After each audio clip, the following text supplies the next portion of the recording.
Hey my loves, I want to welcome you guys back to another session of the Love Collective. So in this session, I'm going to be talking about your mind and subconscious mind and the law of attraction, and how by using this universal law or this principle inside of your life, you can start manifesting with consciousness the reality that it is that you're looking for. Now, one of the things that I would want you guys to understand, unlike any sort of, like government law or like state law, where you may be discriminated based on your identity or based on, quote unquote facts, the law of attraction or the law of universal laws, they don't discriminate. They don't care. They don't care about if you're a good person or if you're a bad person. The law of attraction, the universal laws, they do not discriminate against you. All they do is they listen to your dominant thoughts, they take it for what it is, and they will provide that opportunity in your life, if you will. So the first part that I really wanted to introduce was, what is your mind, your subconscious mind, and then your conscious mind. So your brain kind of has two levels or two ways of thinking. So the first part is your subconscious mind, and your subconscious mind, what it does is kind of like a computer. It's a programmed computer, if you will, where, let's say for the first beginning of like your 5 to 6 years, all your brain did was absorb and absorb and absorb and absorb. It wasn't necessarily conscious. It was just absorbing the environment that was around you. And your subconscious mind, it's kind of like the universe as well, where it does not discriminate, it does not judge you, it just does. So let's say you driving and you remembering how to do that, that comes from your subconscious mind, because at some point it becomes automatic. Another way that you can think your subconscious mind is that's your habit mind or your ritual mind. These are things that you don't necessarily need to be conscious, if you really will, to be able to like do these things. They're just automatic to you. You already know how to do them. You don't have to like read a book and learn, unlike your conscious mind.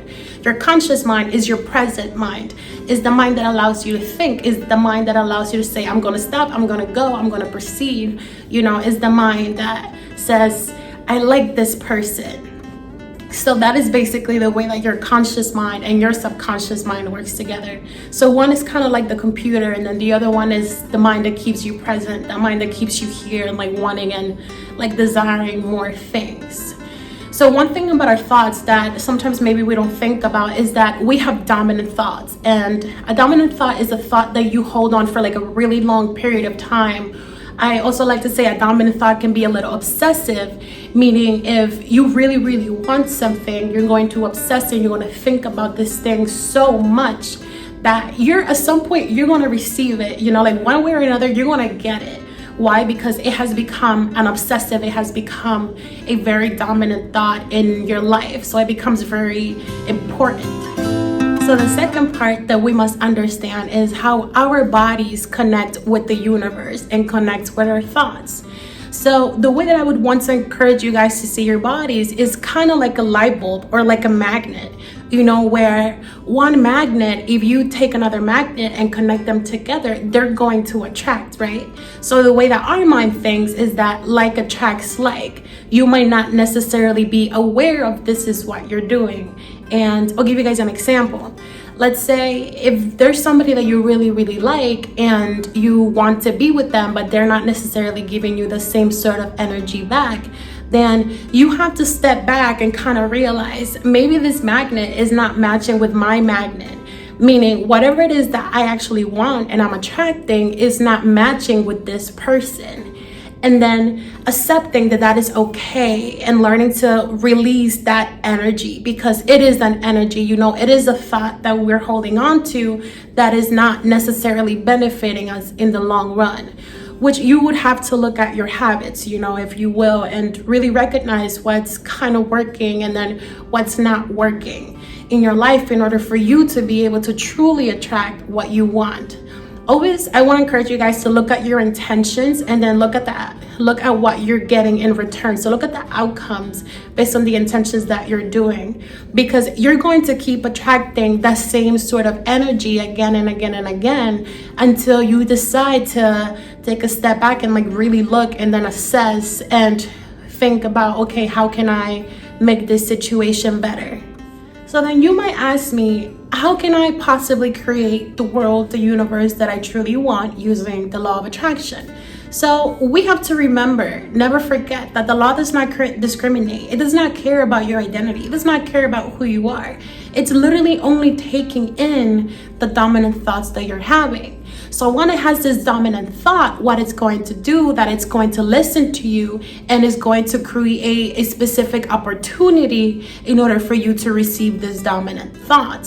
So once we become conscious and aware of the state that we're in, or like the feeling that we are emitting, because our feelings are what emanates this certain vibration of energy into the universe. So once you become aware of like this, the feeling that you're truly holding, and you become conscious of the feeling, you can begin to control that feeling a little more. I believe that God is our creator, but our minds is the creation.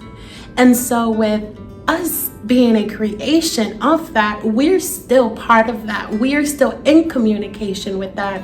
And we have to become responsible at some point and decide, do I want to keep going as a computer? Do I want to let my subconscious mind lead me into my future based on, like past events, which again, like life can be very, very cyclical. So if you don't become conscious that life can be very cyclical and it's going to take you like in a sort of loop, you'll keep going around that same sort of loop. So you have to become aware and you have to become conscious and really start fostering just better habits and like changing your attitude and just fostering like a better world for yourself.